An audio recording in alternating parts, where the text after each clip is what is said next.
Hoosier Adventures is back in New Orleans. First, we're going to be checking out Maple Street. So there's three groups of people who should go to Maple Street: undergraduates, people looking for coffee, and people looking for brunch. Other than that, not too much of a reason to visit Maple Street. This is actually the first PJ's Coffee. Now we're going to be checking out the Streetcar Barn. So the Streetcar Barn is in the Carrollton neighborhood. It's not open to the public officially, but you can drive by and look through the barn doors and see inside. But we're going to walk up and actually get some footage of the inside of the Streetcar Barn. On your right, you're going to see a whole bunch of old streetcars that they're either refurbishing or using for parts.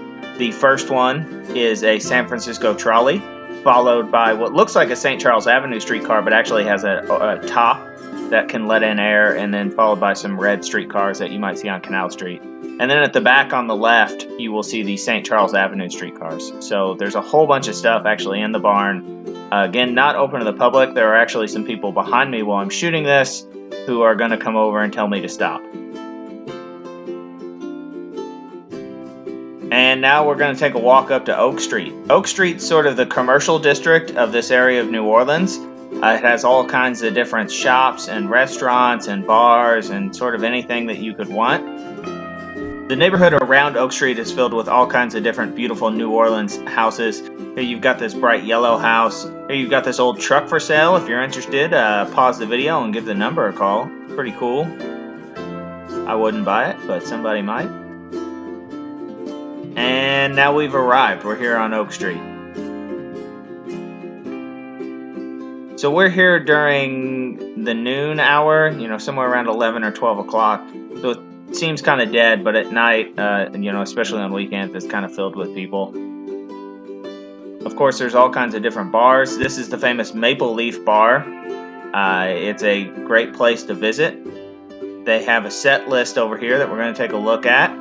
Every Tuesday, the Rebirth Brass Band plays. Warning, if you go, they will not go on stage till about 11:30, maybe even midnight. You'll also see the New Orleans Suspects on there. They're my favorite local band. They actually got robbed. They had their equipment truck robbed while they were playing the Maple Leaf one night. And this is Giacomo's. A lot of people say Giacomo's is sort of New Orleans' best kept secret as far as restaurants go. My cousin says it's her favorite restaurant. A lot of the people I went to school with at Tulane say it's their favorite restaurant.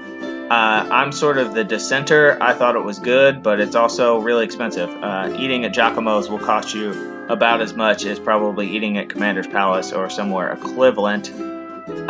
Also, Giacomo's keeps really weird hours, and they are actually closed for an entire month. So if you're planning on going to Giacomo's, definitely call ahead. Otherwise, you might be finding another place to eat. And this is us coming back on the other side of the street. You'll see the yellow building there with all the signs. That's Giacomo's. Then you have this building that's blue on top, red on the bottom. And then next to that on the left is the Maple Leaf Bar. You'll notice that a lot of the commercial buildings here on Oak Street look like they're renovated residential houses, and some of them are. And you can see sort of the distinct New Orleans architecture. Up here on the left, you're going to see quite a few of them. You've got this shotgun house type. Some of them are doubles, like this one here, this blue one. I'm not actually sure what's in that, whether that's a residential building or not. And then you have this accountant's office that's here on the left in the yellow house.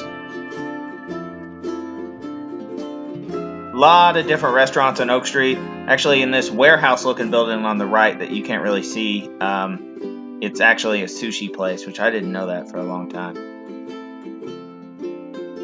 Coming up on the left, we're actually going to pass this really cool antique store that keeps weird hours. I don't think I've ever been inside of it, but it has all kinds of different cool stuff in the window, and I always like to window shop as I go by. Of course, if you're going to go to one city in the United States to find cool antiques, New Orleans would definitely be it. There are some amazing antique stores, including an antique firearms store in the French Quarter. Most of those don't allow you to take video or take pictures of when you go in. And so you'll notice here, I'm going to point out several of the cool shops on Oak Street that I don't go in and film. Here on the left's the Mellow Mushroom. That's a really great pizza place. New Orleans has amazing pizza places just in general, but the Mellow Mushroom is great.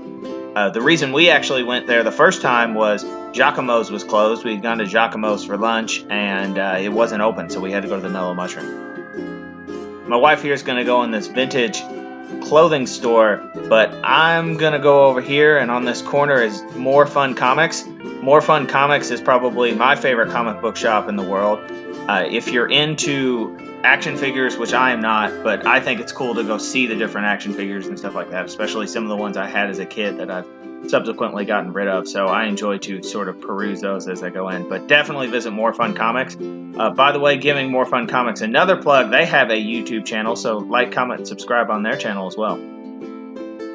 Up here we're coming on an amazing bookstore. It's a used bookstore, but it has a great selection. They clearly curate what they buy and what they don't buy. So I actually bought a book when I was here. My wife here is playing with a cat, of course. That's the bookstore's unofficial mascot. But yeah, I actually got a book here that was fairly new. It was only about a year old, but they had already got it and managed to get it for half price, which was great considering the Dallas Library didn't even have a copy of it. So definitely check out that bookstore. Now we're coming up on the end of Oak Street where it intersects with Carrollton Avenue. At the end here, you'll see two very large stone buildings that were both originally banks. The one on the right is now a coffee shop, and the one on the left is Pho Bistro, where you can get the Vietnamese cuisine of pho. Both are really cool buildings. You can tell the one on the left where the Pho Bistro is. This one was an old Whitney bank, judging by the clock. That's sort of Whitney Bank's unofficial sign. Maybe it's the official sign, I don't know. But every Whitney Bank has one, and you can see a lot of old buildings around town that were former Whitney Banks that still have their clocks, like this one. Now we're going to walk out into Carrollton Avenue. The streetcar runs down Carrollton Avenue. It curves at River Bend, and then it gets on St. Charles. But the whole length of it is officially known as the St. Charles Avenue streetcar. This is the streetcar tracks. We're going to look in both directions and not see a single streetcar. But like, comment, and subscribe. I hope you enjoyed this. I got another New Orleans video coming out soon that'll be of the French Quarter and some various sites there that are of note.